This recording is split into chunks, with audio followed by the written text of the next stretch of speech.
Hello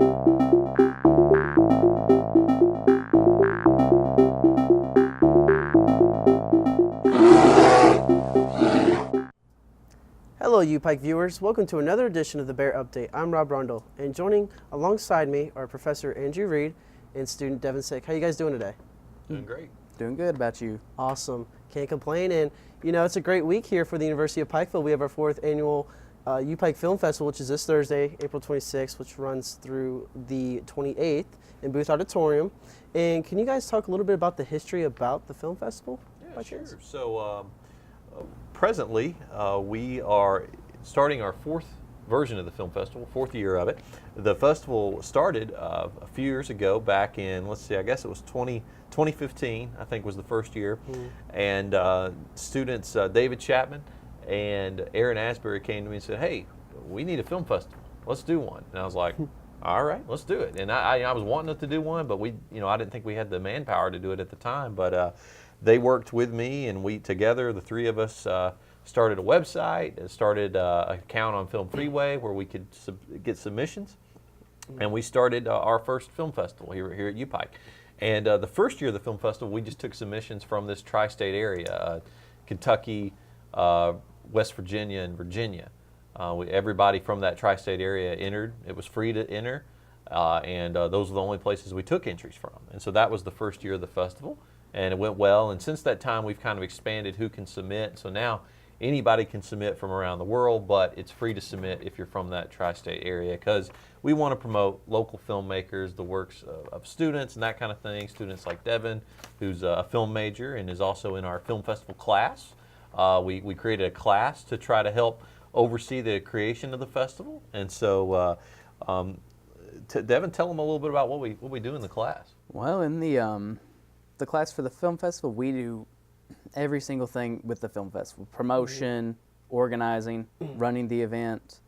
And the way that it's set up is students are delegated certain tasks. So my job was to promote the film in the schools in the area. So I had to email and call the schools, see if I could get anybody to come and submit films. Unfortunately, I didn't have much luck, but I tried my best. That's all I can say. And coincidentally, Rob, the host of this program, is also in the film festival class. Yeah. And so, Rob, tell people what you do in the film festival class. Wow, okay, what a spin. Well, basically, what I do is I'm the director of development, so my job is to try and get donations for food or awards. And right now we actually have Jimmy John's sponsoring for the first night, and that block is going to be a UPIKE showcase. And obviously later on in the show we're going to talk about a little bit more about Ronnie Hylton, who's going to join us, and about his TV special, which is going to be pretty cool, and feature film, which I'll let you guys talk about that here in a little bit. But basically my job, I have to contact the general managers of restaurants trying to get these donations, and that's basically how everything's run. You have to have food for people to eat, the filmmakers who come into town, and for the students who want to come and watch. So that's something I've been doing. And so Devin, one thing I want to ask you is, what event or block are you most looking forward to at the event this year? Well, actually, this is the first year that we're having an awards dinner for the festival for all the people who won awards, and all the filmmakers are allowed to come too. And it's going to be a really nice dinner. It's hosted by the city, is it? The city's sponsoring the event, and Aramark with UPIKE is doing the catering. So we're going to have it's almost like a Thanksgiving style dinner. We've got ham and a lot of nice traditional foods, but then there's chicken fingers too. And so we've got quite a bit of food for people there, and that's going to be kind of the premier event of the festival to end it. So we're really excited about that event. Let me talk a little bit about the festival itself and kind of go through the schedule. So it's Thursday, April 26th through Saturday, April 28th, and each day there will be a variety of films to see. So Thursday, kickoff day, starting at 5:30 in Booth Auditorium. We've got films from UPIKE students. Quite a few films that we're going to be showing there, all kinds, docs, horror films, comedy films, a lot of great stuff. Following that at 7:30, we're going to have a feature film called The Pea Shooter, and that filmmaker will be present. It's It's a film we'll talk more about later. And then we'll have a kickoff party at Bank 253 at 9 where the filmmakers and everyone can just meet up and chit-chat and have some food. Friday, April 27th, that's our middle school, high school day primarily during the daytime. Starting at about 9 o'clock that morning, we're going to have some events for various middle school students and high school students to come, see their films, meet other professionals, learn about our film program, have a free lunch in the cafeteria, and they'll have a little mini awards ceremony for those students. Then at 2:30 that day, we're going to have a campus screening of a film we'll talk more about later called Stay Woke. The filmmaker will be here for that. 3:30 to 4:30, we've got a short block of war-related films. And that night at 6, we're going to kick off a back-to-back double feature of two feature films. The filmmakers will be there for both those films. We'll talk about each of those later. Saturday, 11 to 5:30, we'll have a variety of different blocks. So we've got an hour-long or 2-hour-long blocks of various types of films, comedy blocks, drama blocks, horror blocks, that kind of thing. And a table reading about 5:30 of 2 different scripts that will have table readings that won awards. And at 7 o'clock, we have our awards dinner. So that's basically the rundown of the festival this year. So we're very excited. This is the longest festival we've done. All the other festivals have just been basically Friday night and Saturday during the day. So this is the first time we've had a 3-day festival. So we're excited about that. And the first time we've had the awards dinner, as Devin's pointed out. You know, I think that's really cool how we have a film festival, you know, here at our school, which is in Eastern Kentucky. Yeah. You know, not a lot of schools have the opportunity, not even big colleges, yet alone us. And it's really, it's really awesome to have that. And, you know, it's awesome too, the fact that there's a script, you know, award basically, and we do a table reading. I mean, can you talk a little bit more about that? Yeah, Just sure. We've got 2 scripts that are going to be doing table readings of. One script we wanted to do, but we simply had 30-something parts, and we just couldn't cast the parts, basically, which is too many people. But the other 2 are short scripts that we're going to be doing table reading of. One's by Michael Ellswick, who's a student here. It's a short thriller kind of horror piece. And then the other one is by a man, I believe his name is Larry Porter, and he's coming from Alabama for that, and his script is about a suit that develops a life of its own. It's a man's suit that starts taking over his body, I think, when he's asleep at night. It's really interesting, really neat film. It's kind of like a Twilight Zone type thing. Okay. But yeah, those are the scripts they're going to be reading. But we've got a lot of films too. Do you want to know about some of the films? Yeah, I was just about to ask you that. Can you tell me a little bit about the films that you mentioned very briefly? Okay, so I want to highlight the UPIKE Showcase. That's for, Thursday night at 5:30. And if you go to that, you're going to see first, I think we have about an hour's worth of different short films that students have made, UPIKE students. And so there's short documentaries. There's one that you made about Life After Football, right, is the title? Yep. And so it's about a student that played football here and had to quit because of concussions. And so it's a really well-made documentary. It's not a political film or anything like that, but it's a well-made issue about an important topic. You know, as a huge fan of football, I think it's something worth talking about. It's a good film. Some other comedic films we have. One that was made by several students behind the cameras right here about a young person looking for inspiration when it comes to drawing, and it's a pretty funny, kind of ridiculous kind of movie that you'll just have to come see and watch, but it involves a horse mask and yeah, so I won't say anything else. That film, but quite a few good little short documentaries. One's about the Octavia Hatcher story that was made by some nursing students who never picked up a camera in their life and made this neat little film about Octavia Hatcher. Quite a few good student films that we'll be showing that night. As part of that block, we also have 2 other films I wanted to mention. One is by Ronnie Hylton called Wandering Around the Hills, and he'll be on the show here momentarily to talk about that film. Another film is a short film I made called The Home for Wayward Baby Dolls, and we've been showing it at some film festivals around the country. It's a short doc about a man who used to work in the Forestry Service and started finding these baby dolls that had like bullet holes in them and all this weird stuff. People had stabbed them and all these things, but he started a collection of them. He thought it was really bizarre that people were hurting baby dolls, and so he started a collection, and it transferred over into his home. And so he and his wife have kind of built like a makeshift almost museum of all these found dolls and all this strange artwork that they've created from them. And sometimes people come to the house and make stuff out of the artwork. But it's a neat little short documentary that I think people will find pretty interesting and weird in a good way, but also very moving and inspiring. So that film will be showing towards the end of that block. And we have a trailer, a short teaser trailer that we'd like to show of that film. So we'll cut to that right now. And I think when we come back, Ronnie will be talking about his film. So Yep. let's show the trailer for Home for Wayward Baby Dolls. Being an anthropologist, it came as a surprise to me that you would find these hard plastic body anthropomorphs in the middle of a wilderness. How did they end up there? How did some little girl's prized baby doll end up with multiple stab wounds? And so I began bringing in the ones that I found, and pretty soon it showed that there were more and more of these out there, and they weren't just discards. There were stabbings and burnings and gunshot wounds and decapitations, sexual molestations, activities that you don't normally associate with small children. So what's going on here?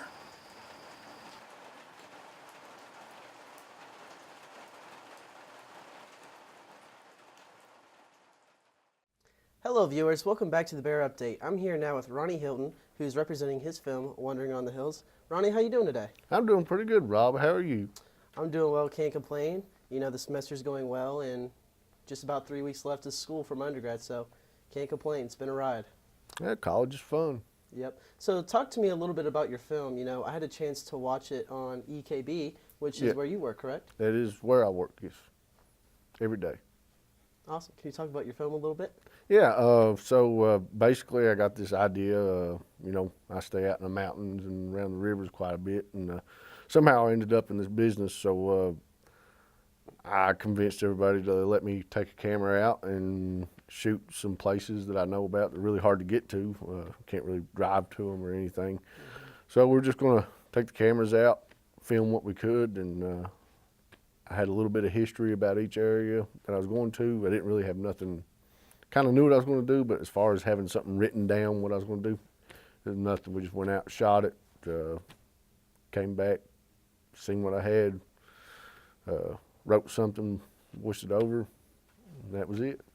Yeah, I think when you can make a film like that where you just kind of go with the flow, it's more natural, and it really just, it's very beneficial to the film industry as a whole, really, if you think about it.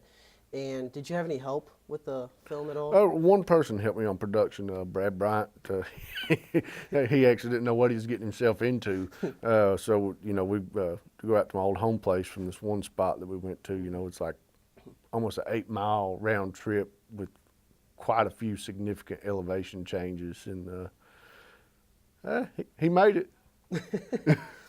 What was your favorite shot of the whole film? Like whether it's just the journey getting to there? Because I know you mentioned earlier when I talked to you, you once had an 8-mile hike just to get one shot. Yeah, I mean, well, that was, you know, about 4 miles in, 4 miles back out.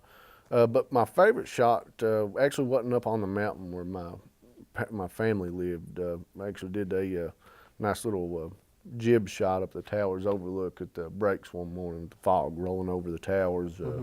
And actually wasn't using a jib, I was just using a tripod as a jib. And it's a neat little trick that you can do, and I just really liked the way that shot turned out. And then, I don't know, there's a couple up on the mountain I really enjoyed. You know, sunrise up there at Birch Knob, I've filmed that a few times now. It's always, I don't know, probably one of the most incredible things that you could ever witness. And then, I don't know, there's just a lot of stuff on that mountain. I mean, to narrow it down to one shot, I feel like you'd be doing a lot of injustice because it takes a lot of good shots to make something that good. Absolutely, and it was absolutely riveting watching this film, you know, because I never saw Eastern Kentucky, you know, that way. You know, I only see it as going to the Overlook for the breaks, those 3 spots that I know of, and seeing that really just, you know, hits home for me. And I've only been here for 4 years.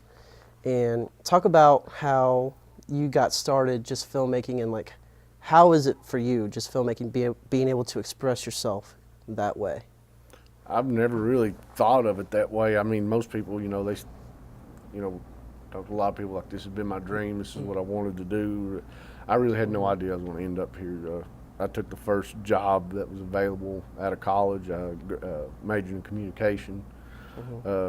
this is just where I landed. But any job that I have been in, I always strive to do the best that I can. So, you know, after 3 or 4 years of, you know, learning the basics, doing stuff like this, you know, I started talking to people and was like, hey, I know these really cool spots.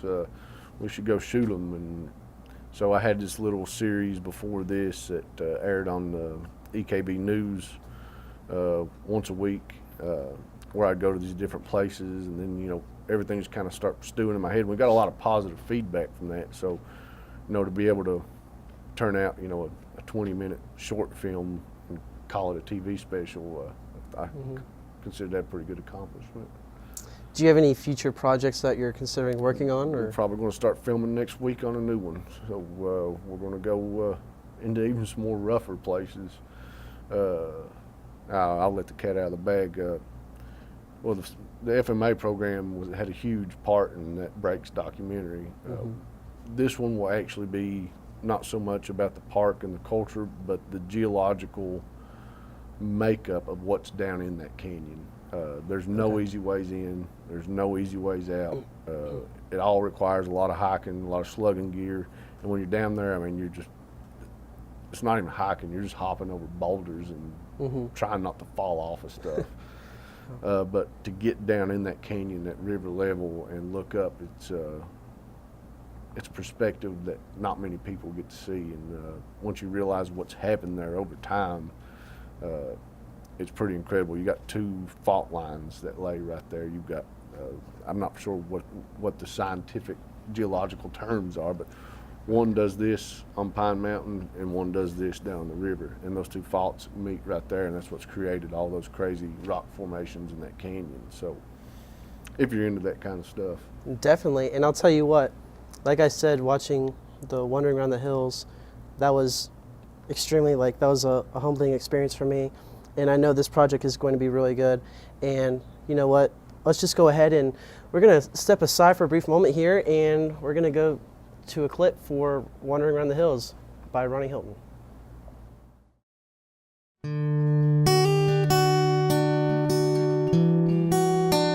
I have to admit, I believe sometimes we take our mountains for granted. I know growing up in these mountains, I always loved them. But I don't think I ever really seen our mountains for what they were until about 10 years ago. They say you don't know what you got until it's gone, and that could be said of my experience of leaving the mountains and joining the Army. After spending a few years away from home in the Army and making it through a year in Iraq, I vowed that once I made it home, I was never leaving again. It's an incredibly hard reality check, leaving your home to go to some far-off war, not knowing if you'll ever lay eyes on the mountains again. The first time I saw home after Iraq, the mountains all seemed a little bigger, the trees seemed a little taller, and they offered me a welcoming better than any parade or ceremony. I hope that through the use of a camera that I can share a little bit of my home with you. There's never been a day that goes by that I don't look up at these mountains, wondering what's up in the hollers and the ridges on each one, feeling extremely thankful that I made it home.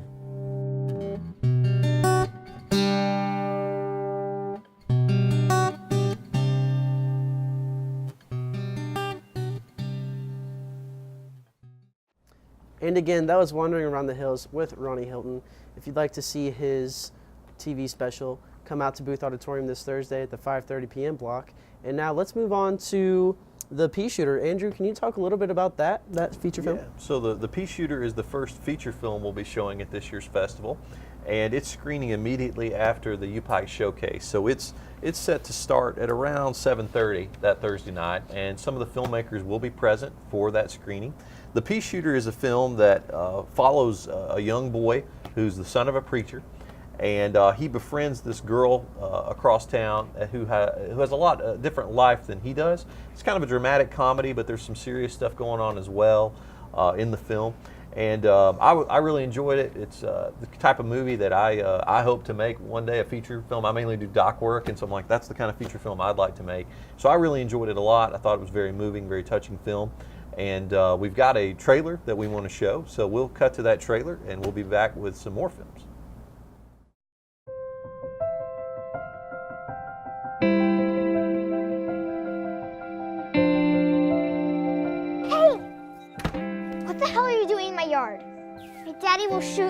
sees you out here. You know, you should dye your hair. Put a little lipstick on, you won't look so much like a boy. Have you ever been to a funeral before? Oh my God. Is there a body in there? What do you know about that little girl's family? I don't know. She lives with her dad. I don't always steal. Only when I have to.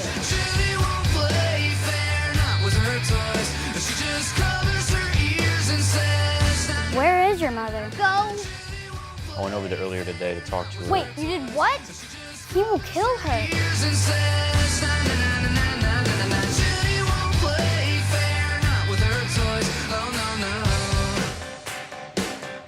gonna tell on me, kid? I don't have to. God sees everything. I don't care if God sees me. He won't do anything. What are you doing out there? Go to the front door.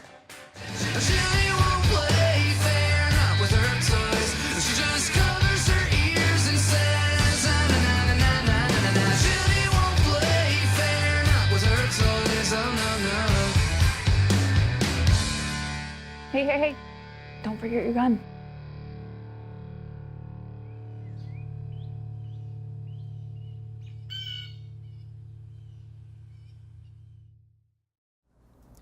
And again, that was the pea shooter film that we'll be showing as well Thursday night. And Devin, let's move on and talk about Stay Woke. Can you talk a little bit about that for me? Absolutely. Stay Woke is probably the film I'm most excited for everyone in the audience to see because it was a very powerful, emotional film. It's set in Louisiana. Is it New Orleans specifically? Yeah, New Orleans specifically. And you know, the politicians are. This one specifically is he's falling out of favor with everybody, and he's trying to get back in to favor. And it's following his life, a young African American male. And if you've ever seen Crash, it's similar to that, where different backgrounds are all clashing, and it culminates and has a really powerful message about race. And yeah, you're right about it's like Crash, but about Black Lives Matter as the backdrop. And what I liked about the film is it does a really good job of kind of acknowledging I guess both sides on the issue and kind of taking a middle ground approach that acknowledges the arguments of both sides and has a pro-peace message. That's what I liked about it. And it's made by a young African-American filmmaker from Louisiana, and he's coming to screen the film and do a Q&A. And we're kind of making it a campus event, too. So we've got a Black Student Union coming out, as well as Rob Music, with the religion classes. He's going to be trying to recruit some students. So we're excited to screen the film and have a short conversation with the filmmaker. And so we've got a trailer for that as well that we can show right now. And that film is screening Friday on campus at, let me look at the time right here, at 2:30 in Booth Auditorium. So stay woke. 20 minutes away from our beloved city, Black Lives Matter protests have still been in full effect. It's highly recommended that if you live in the city or surrounding areas that you stay in at night. In the city tonight, huh? Today is election day, so make sure you get down to those polls and cast that vote. Good, right?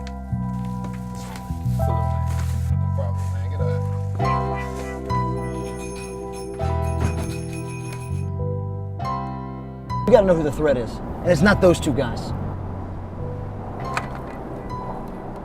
What happened to you? Just pray for our city, my brothers and sisters. And please remember, stay woke. I stay woke. All right, and that was Stay Woke yet again, and that will be shown Friday in Booth Auditorium at 2:30 p.m. And now, Andrew, go ahead and talk to us about the next film, Down in Yonder. Okay, so Down in Yonder is another feature film we're screening, and it's a coming-of-age type film. And what I found really impressive with this film was the quality of acting and the production value. And then these are local, I believe, tri-state filmmakers that presented this, and it's set in a small southern town. I could relate to this, and I think a lot of people from this area can kind of relate to that too. Maybe when you were growing up, or you knew somebody who just wanted to get out and leave, and they thought that was the best thing for them. And this film kind of touches on that issue from a lot of different perspectives, and I really enjoyed it. The filmmaker describes it as ultimately a love letter to growing up in a small southern town, and I could kind of feel that from it as well. So I really enjoyed that film, and so if anybody wants to see Down in Yonder, that is screening on at 7:45 p.m. on Friday, April 27th in Booth Auditorium, and we have a trailer for it as well.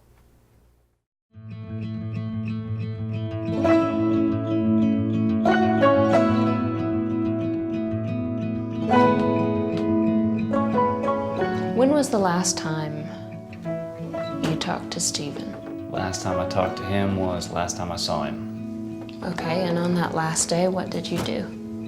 Well, we dug a hole.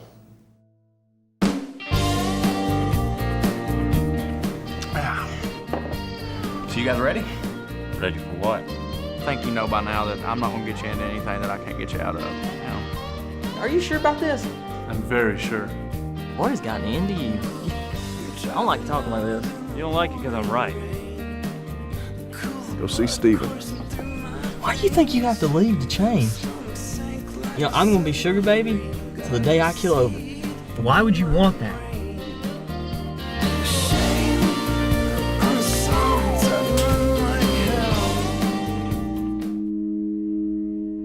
It's been buried down there 20 years.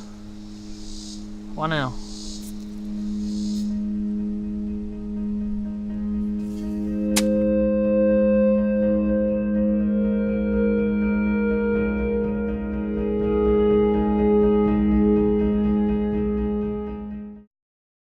All right, so we have two more films to talk about briefly, and we're going to go ahead and carry on here with Devin. And can you talk a little bit about The Love Song of Charlie Beecher?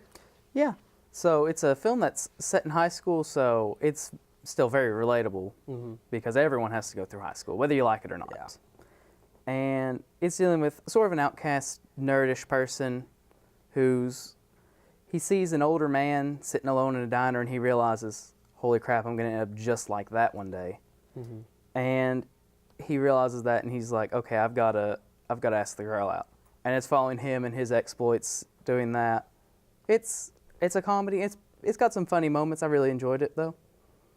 And we have a trailer for that one. Yeah, and what's unique about it is the title. You know, if you remember the T.S. Eliot poem, "The Love Song of J. Alfred Prufrock," it's the title is a play on that, and it incorporates a lot of T.S. Eliot poems. And so, as Devin said, we have a trailer, so let's let it roll.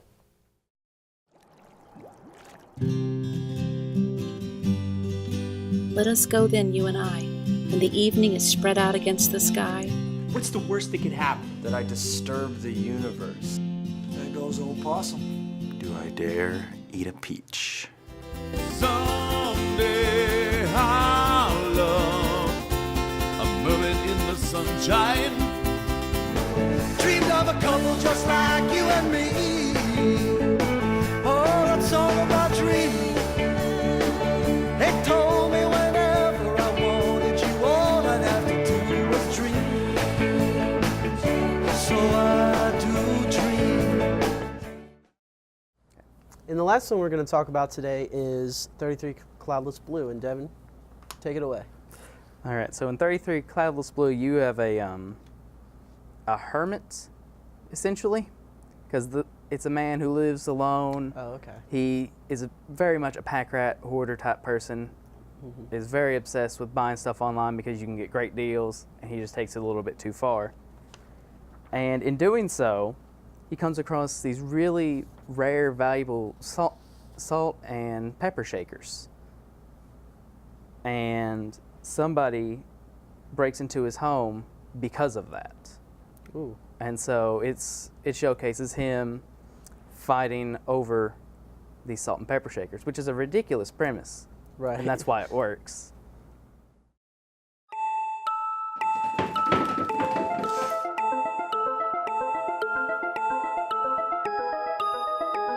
You're awake.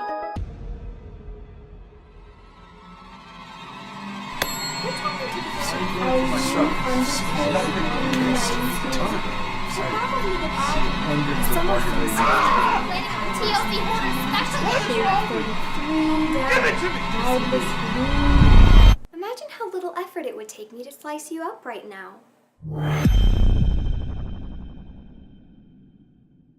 So that was 33 Cloudless Blue.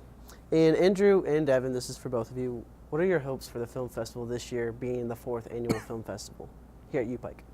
I'll let you go first if you want. Every year we want to grow as a festival. We want to have better films. We want to have more filmmakers, and we want to have a greater number of people from the public. And so this year, I think I know we're going to accomplish more filmmakers. I know we're going to accomplish better films, and we've got the awards dinner. We're hoping, though, that we can have good public support. So I'm wanting to encourage all the members of the public watching this right now to come check out the festival sometime between Thursday and Saturday. Online at fmafest.org. They can find out the full schedule to see all the films that are playing and what time they are playing. Again, it's free and open to the public in Booth Auditorium. Just park in the city parking garage, take the pedway across. There's a sign that'll say go to the 5th floor, and there you are. And so the films will be free and open to the public. The only thing that's not open to the public is the awards dinner, but everything else is free and a lot of great films. So I'm hoping it's a great success. Devin? My main hope for the festival is just to promote the growth of film in the area, especially because we have a very talented group of majors with the FMA program, barring myself. And I want these people to get their work shown and for people to realize just how much effort actually goes into this. And this is a great way, because if you don't showcase your work, how are you ever going to get anywhere? Okay, well, thank you guys for coming here and talking about the UPIKE Film Festival. Andrew, can you talk a little bit more about when it is again and everything? Again, it's Thursday, April 26th through Saturday, April 28th.